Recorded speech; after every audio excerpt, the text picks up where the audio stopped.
Hello दोस्तों, आपका स्वागत है अपने यूट्यूब चैनल पर। आज हम 16 दिसंबर को हुए सी टेट 2021 पेपर 1 के ईवीएस के फुल 30 क्वेश्चंस कंप्लीट करेंगे। तो दोस्तों, आपका पहला क्वेश्चन आया था, कुडुख कहाँ के लोगों की बोलचाल की भाषा है? तो आपका फर्स्ट का ऑप्शन फोर्थ करेक्ट हो जाएगा, झारखंड। कुडुख झारखंड के लोगों की बोलचाल की भाषा है। दोस्तों, अगर आपको ये वीडियोस अच्छे लगे तो चैनल को सब्सक्राइब जरूर कीजिएगा, वीडियो को लाइक भी कर दीजिएगा। आपका दूसरा क्वेश्चन डायरेक्शन बेस्ड आया था। तो आपका क्वेश्चन दिया गया था, आपका घर एक्स पर स्थित है जहां आपका विद्यालय वाई पर स्थित है। यद्यपि आपका विद्यालय ठीक सामने है, परंतु बीच में व्यस्त राजमार्ग होने के कारण आप सीधे नहीं जा सकते हैं। इसलिए आप पहले ठीक उत्तर में 100 मीटर दूर जाते हैं, फिर ठीक पश्चिम में 75 मीटर लंबा सुरंग पथ पार करते हैं और अंत में आप 100 मीटर दूरी पर ठीक दक्षिण में वाई पर अपने विद्यालय पहुंचते हैं। वाई पर विद्यालय के सापेक्ष एक्स पर आपका घर कहाँ स्थित है? तो आपका सेकंड का ऑप्शन तीसरा सही हो जाएगा, 75 मीटर ठीक पूर्व में। आपका थर्ड क्वेश्चन आया था, कोई रेलगाड़ी नागरकोइल से 5 जून 2020 को प्रातः 4:15 बजे स्टेशन छोड़कर 7 जून 2020 को प्रातः 3:15 बजे गांधीधाम पहुंचती है। रेलगाड़ी द्वारा चली गई दूरी 2640 किलोमीटर है। यात्रा की अवधि में रेलगाड़ी की औसत चाल किलोमीटर पर घंटा में लगभग डैश है। तो आपका थर्ड का ऑप्शन 56 करेक्ट हो जाएगा। आपको इसमें एवरेज स्पीड फाइंड करनी थी। तो एवरेज स्पीड का फॉर्मूला होता है total distance upon total time. आपका फोर्थ क्वेश्चन आया था, बिहार के लोगों के लिए मधुमक्खी पालन प्रारंभ करने की सबसे अच्छी अवधि कौन सी है? तो आपका फोर्थ का ऑप्शन दूसरा सही हो जाएगा, अक्टूबर से दिसंबर। आपका फिफ्थ क्वेश्चन आया था, वेलक्रो का उपयोग बहुत सी चीज़ों को एक दूसरे के साथ चिपकाने में किया जाता है। निम्नलिखित में से किसने प्रकृति से प्रेरणा लेकर वेलक्रो को बनाया था? तो आपका फिफ्थ का ऑप्शन तीसरा सही हो जाएगा, जॉर्ज मिन्स्ट्रल। आपका सिक्स्थ क्वेश्चन आया था, निम्नलिखित में से कौन भारत का संघ शासित प्रदेश है? तो आपका सिक्स्थ का ऑप्शन फोर्थ सही हो जाएगा, जम्मू और कश्मीर। आपका सेवेंथ क्वेश्चन आया था, हमारे देश के नीचे दिए गए राज्यों में से किसमें एल्युमिनियम की खान है? तो आपका सेवेंथ का ऑप्शन पहला सही हो जाएगा, उड़ीसा। आपका एट्थ क्वेश्चन आया था, ब्रेल लिपि में मोटे कागज पर उभरे हुए बिंदु बने होते हैं, यह लिपि डैश पर आधारित होती है। तो आपका एट्थ का ऑप्शन दूसरा सही हो जाएगा, 6 बिंदुओं। आपका नाइन्थ क्वेश्चन आया था, प्याज की फसल उगाने के लिए कई तरह के कार्य करने होते हैं, नीचे दिए गए चरणों पर विचार कीजिए और वह विकल्प चुनिए जिसमें इन चरणों को सही क्रम में दिया गया है। तो आपका नाइन्थ का ऑप्शन पहला सही हो जाएगा, ACDEB। मृदा को खोदकर नरम बनाना, उसके बाद बीज बोना, उसके बाद खरपतवार हटाना, उसके बाद प्याज को उखाड़कर निकालना और उसके बाद प्याज के ऊपर की सूखी पत्तियों को काटना। आपका 10th क्वेश्चन आया था, हमारे देश में एक स्थान है जिसे शीत मरुस्थल कहते हैं, यह क्षेत्र ऊंचा, सूखा और समतल है, यह क्षेत्र कहाँ स्थित है? आपका 10th का ऑप्शन फोर्थ सही हो जाएगा, लेह लद्दाख। आपका 11th क्वेश्चन आया था, नीचे दिए गए फलों और सब्जियों में से उन्हें चुनिए जिनमें बीज होते हैं, करेला, खीरा, चीकू, भिंडी, प्याज, नाशपाती, आलू, टमाटर। तो आपका 11th का करेक्ट ऑप्शन थर्ड सही हो जाएगा, करेला, खीरा, चीकू, भिंडी, नाशपाती और टमाटर। आपका 12th क्वेश्चन आया था, नीचे दिया गया कौन सा जंतु भालू जैसा दिखता है परंतु भालू नहीं है? यह दिन के लगभग 17 घंटे वृक्षों की शाखाओं से उल्टे लटक कर सोकर बिताता है और उसी वृक्ष की पत्तियों को खाता है। इस जंतु की औसत आयु 40 वर्ष है तथा अपने पूरे जीवन में यह मुश्किल से 8 वृक्षों पर ही घूमता है। तो आपका 12th का ऑप्शन 4th सही हो जाएगा, स्लॉथ। आपका 14th क्वेश्चन आया था, हमारी पृथ्वी ग्लोब की भांति गोल है। वास्तव में पृथ्वी पर ऊपर या नीचे कुछ नहीं होता, यह सब सापेक्ष है। हम भारत के लोग वास्तव में पृथ्वी के पृष्ठ पर नीचे दिए गए जिस देश के लोगों के सापेक्ष उल्टे खड़े हैं, वह देश कौन सा है? तो आपका 14th का ऑप्शन दूसरा सही हो जाएगा, अर्जेंटीना।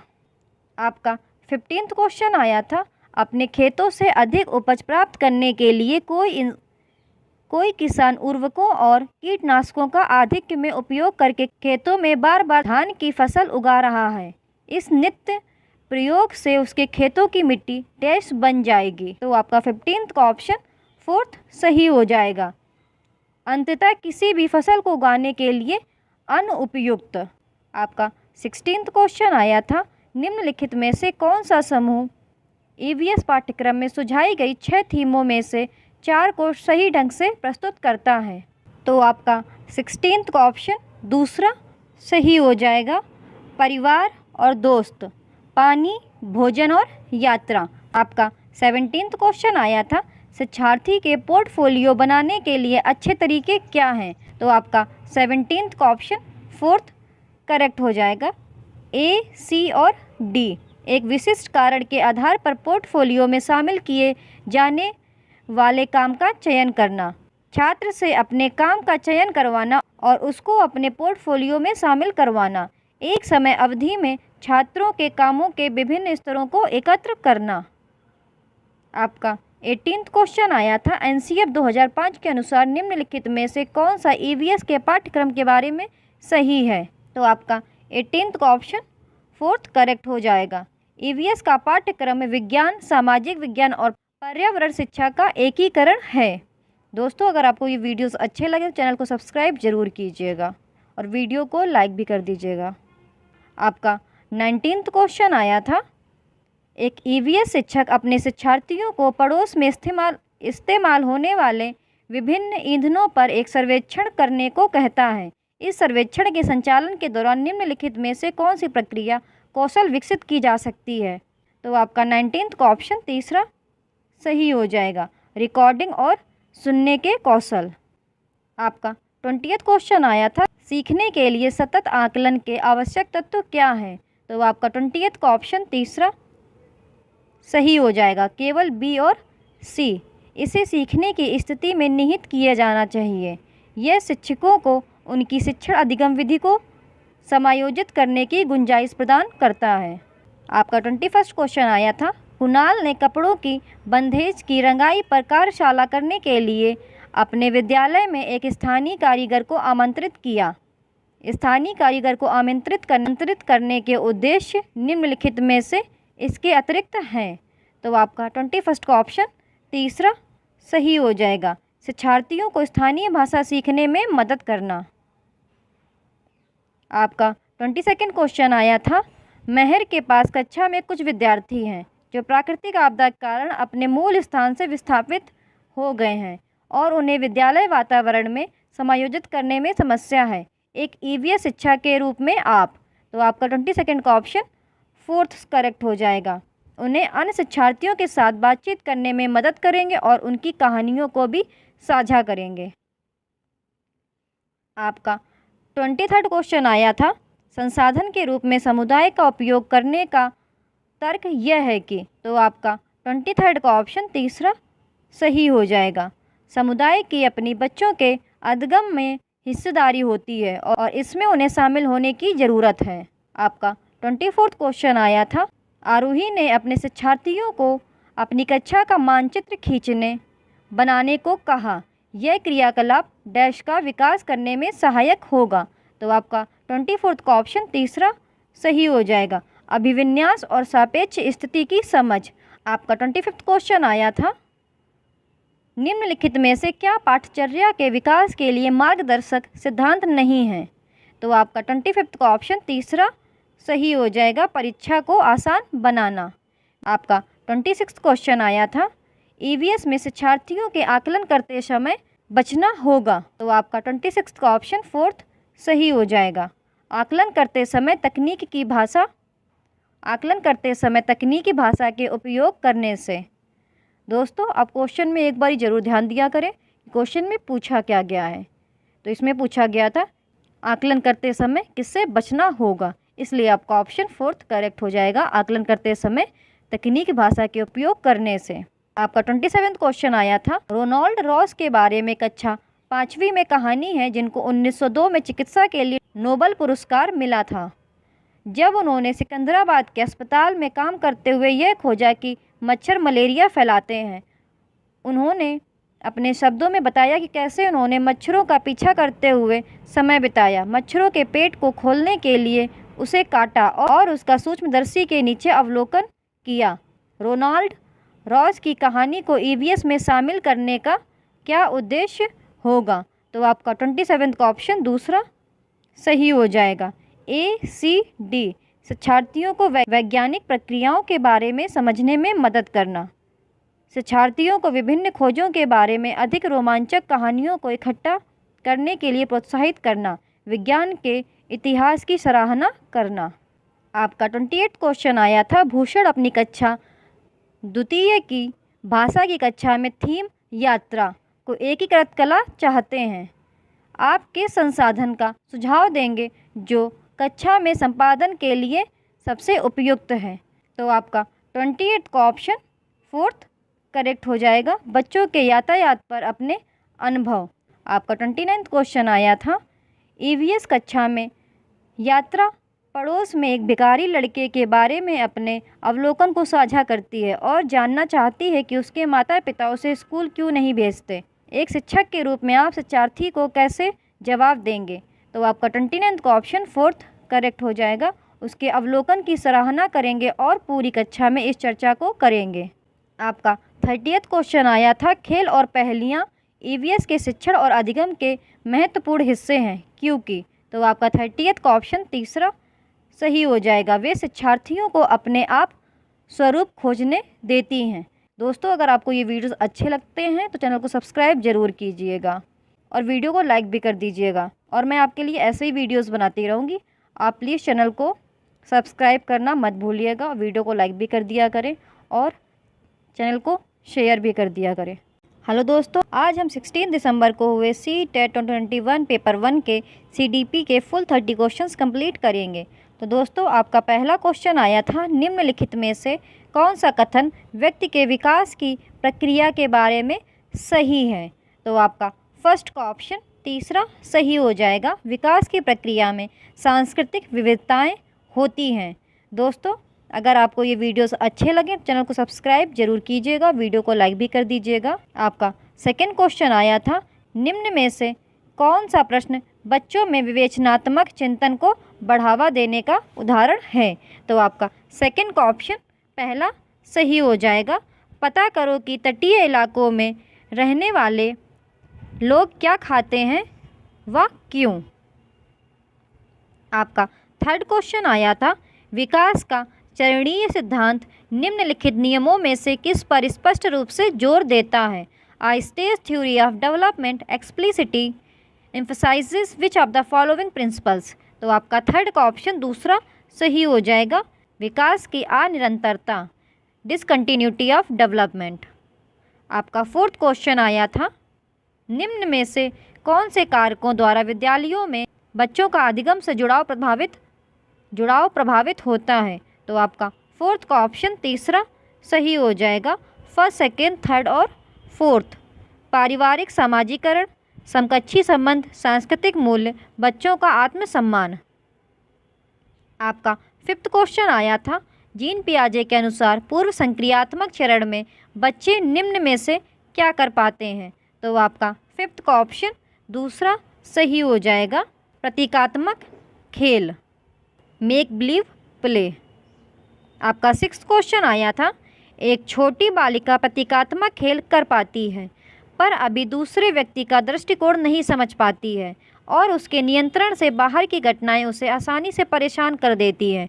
जीन पियाजे के द्वारा सुझाए गए चरणों में से कौन सी अवस्था इस बालिका के वर्तमान स्तर को अंकित करती है? तो आपका 6th का ऑप्शन दूसरा सही हो जाएगा, पूर्व संक्रियात्मक, प्री ऑपरेशनल। आपका 7th क्वेश्चन आया था, निम्न में से कौन सा अभिलक्षण कुल वर्ग के नैतिक विकास मॉडल में सम्मिलित है? तो आपका 7th का ऑप्शन पहला सही हो जाएगा। नैतिक विकास के चरणों का स्वरूप सार्वभौमिक होता है। आपका 8th क्वेश्चन आया था, लेव विगोत्स्की के अनुसार निम्न में से किसके लिए समीपस्थ विकास क्षेत्र का इस्तेमाल करना चाहिए? According to Lev Vygotsky the zone of proximal development should be used for. तो आपका 8th का ऑप्शन पहला सही हो जाएगा, शिक्षण और मूल्यांकन, टीचिंग एंड असेसमेंट। आपका 9th क्वेश्चन आया था, एक विशिष्ट संप्रत्यय को पढ़ाने हेतु एक अध्यापिका बच्चे को आधा हल किया हुआ उदाहरण देती है। लेव विगोत्स्की के अनुसार अध्यापिका किस रणनीति का इस्तेमाल कर रही है? A teacher gives a half done example to a child while teaching a particular concept. According to Lev Vygotsky, which of the following strategies is the teacher using? तो आपका 9th का ऑप्शन दूसरा सही हो जाएगा, पाड़, स्कैफोल्डिंग। आपका 10th question आया था, निम्नलिखित में से कौन सी अभिवृत्ति एक प्रगतिशील कक्षीय माहौल के अनुसार नहीं है? तो क्वेश्चन में पूछा गया है नहीं है, तो आपका 10th का ऑप्शन 4th सही हो जाएगा, अध्यापक द्वारा अनुशासन कायम करना। The classroom environment of progressive classroom will not have which of the following attitudes? तो आपका ऑप्शन 4th करेक्ट हो जाएगा, maintaining external discipline by the teacher. आपका 11th क्वेश्चन आया था, यह महत्वपूर्ण है कि कोई अध्यापक बच्चों को बुद्धि लब्धि के आधार पर स्थिर समूहों में पृथक ना करें, क्योंकि it is important that the teacher does not segregate children into fixed group based upon IQ as। तो आपका ऑप्शन 4th करेक्ट हो जाएगा, बुद्धि लब्धि संकल्पना स्थायी नहीं है और यह बच्चों को चिन्हित करने के लिए जिम्मेदार हो सकती है। The concept of IQ is not stable and it also leads to labelling of children. आपका 12th क्वेश्चन आया था, हार्वर्ड गार्डनर के सिद्धांत के अनुसार एक कक्षा में तरह तरह की अध्यापन रणनीतियों का इस्तेमाल होना जरूरी है, क्योंकि according to Harvard Gardner theory it is important to have a variety teaching modes within a classroom because. तो आपका 12th का ऑप्शन पहला सही हो जाएगा, यह बहुबौद्धिकता को निष्पादित करने में मददगार है। It helps exercise multiple intelligences. आपका 13th क्वेश्चन आया था, 1.5 से 2.5 साल की उम्र के बच्चों द्वारा अक्सर उच्चारित द्विशब्दीय उच्चारणों को क्या कहा जाता है? तो आपका 13th का ऑप्शन दूसरा सही हो जाएगा, तार प्रेषित वचन, टेलीग्राफिक स्पीच। आपका 14th क्वेश्चन आया था, पुरुष सामान्यतः दिमाग से सोचते हैं और महिलाएं अपने हृदय से सोचती हैं, यह कथन क्या दर्शाता है? तो आपका 14th का ऑप्शन दूसरा सही हो जाएगा, लैंगिक रूढ़िवाद, जेंडर स्टीरियोटाइप्स। दोस्तों, अगर आपको ये वीडियोस अच्छे लगे चैनल को सब्सक्राइब जरूर कीजिएगा, वीडियो को लाइक भी कर दीजिएगा। आपका 15th क्वेश्चन आया था, एक प्रगतिशील कक्षा में निम्नलिखित में से कौन सी मूल्यांकन विधि का इस्तेमाल नहीं होता होगा? Which of the following assessment strategies would not use in a progressive classroom? तो आपका 15th का ऑप्शन तीसरा सही हो जाएगा, केवल मानक निर्देशित मूल्यांकन पर आश्रय। क्वेश्चन में पूछा गया था इस्तेमाल नहीं होता है, इसलिए आपका ऑप्शन तीसरा सही हो जाएगा, केवल मानक निर्देशित मूल्यांकन पर आश्रय। आपका 16th क्वेश्चन आया था, वंचित और हाशिए पर स्थित समूहों की भाषा और संस्कृति को स्कूली पाठ्यक्रम में समावेशित करने से एक अध्यापक क्या सुनिश्चित कर सकता है? By inclusion of the language and culture of the disadvantage and marginalised groups within the school curriculum a teacher can ensure. तो आपका 16th का ऑप्शन दूसरा सही हो जाएगा, शिक्षा में साम्यता, इक्विटी इन एडुकेशन।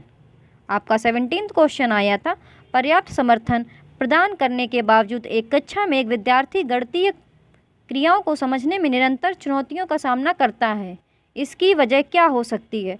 तो आपका 17th का ऑप्शन दूसरा सही हो जाएगा, डिस्कैलकुलिया। आपका 18th क्वेश्चन आया था, एक समावेशी संस्था में एक श्रव्य बाधित विद्यार्थी की शिक्षा हेतु निम्न में से कौन सी रणनीति प्रभावी नहीं होगी? तो आपका 18th का ऑप्शन 4th सही हो जाएगा, संप्रेषण हेतु मुख्यतः मौखिक माध्यम पर ही आश्रित होना। क्वेश्चन में पूछा गया था प्रभावी रणनीति नहीं है, इसलिए आपका ऑप्शन 4 सही हो जाएगा। संप्रेषण हेतु मुख्यतः मौखिक माध्यम पर ही आश्रित रहना।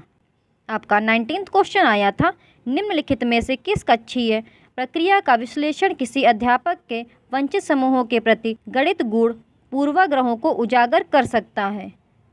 तो आपका 19 का ऑप्शन पहला सही हो जाएगा। लिंग, जाति और आर्थिक श्रेणी के आधार पर निर्धारित आसन व्यवस्था। Seating arrangements done on the basis of gender, caste and class. आपका 20वां क्वेश्चन आया था, कक्षा में सृजनात्मकता को बढ़ावा देने के लिए विद्यार्थियों को कैसे अवसर प्रदान करने चाहिए? तो आपका 20वां का ऑप्शन दूसरा सही हो जाएगा। मौलिक खोज और सोच को प्रोत्साहित करने के, encouraging original discovery and thinking. आपका 21वां क्वेश्चन आया था, एक संरचनात्मक कक्षा में बच्चों की संज्ञानात्मक सहभागिता को किस प्रकार सुसाधित किया जा सकता है? तो आपका 21वां का ऑप्शन तीसरा सही हो जाएगा। फर्स्ट, सेकेंड एंड थर्ड, बच्चों के वार्तालाप द्वारा, अध्यापक के संवेगों द्वारा, बच्चों के सकारात्मक परस्पर संबंधों द्वारा। आपका 22वां क्वेश्चन आया था, बच्चों की असफलता अक्सर विद्यालय की असफलता होती है। निम्न में से कौन सा कथन इस वाक्य का समर्थन करता है?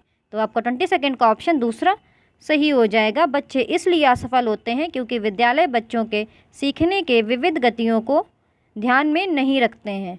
आपका 23वां क्वेश्चन आया था, किसी संप्रत्यय के प्रासंगिक और अर्थपूर्ण होने के लिए क्या आवश्यक है? To be relevant and meaningful a concept needs to be. तो आपका 23वां का ऑप्शन दूसरा सही हो जाएगा। बच्चे के जीवन संबंधित सामाजिक परिप्रेक्ष्य से जोड़कर पढ़ाना, linked with the social context of the child's life. आपका 24वां क्वेश्चन आया था, एक कक्षा में बच्चों के असफलता के भय को दूर करना क्यों जरूरी है? तो आपका 24वां का ऑप्शन तीसरा सही हो जाएगा। असफलता और त्रुटियां बच्चों के अधिगम का स्वाभाविक हिस्सा हैं। आपका 25वां क्वेश्चन आया था, अक्सर यह तर्क दिया जाता है कि पुरस्कार देना अधिगमकर्ताओं को अभिप्रेरित करने का उत्तम तरीका नहीं है, क्योंकि? तो आपका 25वां का ऑप्शन पहला सही हो जाएगा। इससे आंतरिक अभिप्रेरणा क्षीण होती है। क्वेश्चन में पूछा गया था उत्तम तरीका नहीं है, इसलिए आपका ऑप्शन पहला सही हो जाएगा। इससे आंतरिक अभिप्रेरणा क्षीण होती है। दोस्तों, अगर आपको ये वीडियोस अच्छे लगें, चैनल को सब्सक्राइब जरूर कीजिएगा और वीडियो को लाइक भी कर दीजिएगा। आपका 26वां क्वेश्चन आया था, निम्न में से अभिलक्षणों का कौन सा समूह उत्तम समस्या समाधानकर्ताओं को इंगित करता है? तो आपका 26वां का ऑप्शन पहला सही हो जाएगा। सृजनात्मकता, प्रतिक्रियात्मक अनम्यता की कमी, अपसारी चिंतन, creativity, lack of response set, divergent thinking. आपका 27वां क्वेश्चन आया था, शिक्षक का विचार है कि विद्यार्थियों की खासकर सुविधा वंचित वर्ग के सफलता एवं असफलता अक्सर उनके अधिगम व अभिप्रेरणा को प्रभावित करती है। इस संदर्भ में निम्न में से कौन सा कथन सही है? तो आपका 27वां का ऑप्शन पहला सही हो जाएगा। शिक्षक की अपेक्षाएं बच्चों के सीखने को बेहद प्रभावित करती हैं। आपका 28वां क्वेश्चन आया था, शिक्षक कक्षा में सकारात्मक रूप से सीखने का वातावरण किस प्रकार सुनिश्चित कर सकते हैं? तो आपका 28वां का ऑप्शन तीसरा सही हो जाएगा। बच्चों के संवेगों को सीखने की प्रक्रिया का हिस्सा बनाकर। क्वेश्चन में पूछा गया था किस प्रकार सुनिश्चित कर सकते हैं, इसलिए आपका ऑप्शन तीसरा सही हो गया। बच्चों के संवेगों को सीखने की प्रक्रिया का हिस्सा बनाकर। आपका 29वां क्वेश्चन आया था, क्या एक शिक्षक को कक्षा में एक सत्ताधारी व्यक्ति के रूप में देखा जाना चाहिए जिसे कोई चुनौती ना दे सके? तो आपका 29वां का ऑप्शन तीसरा सही हो जाएगा।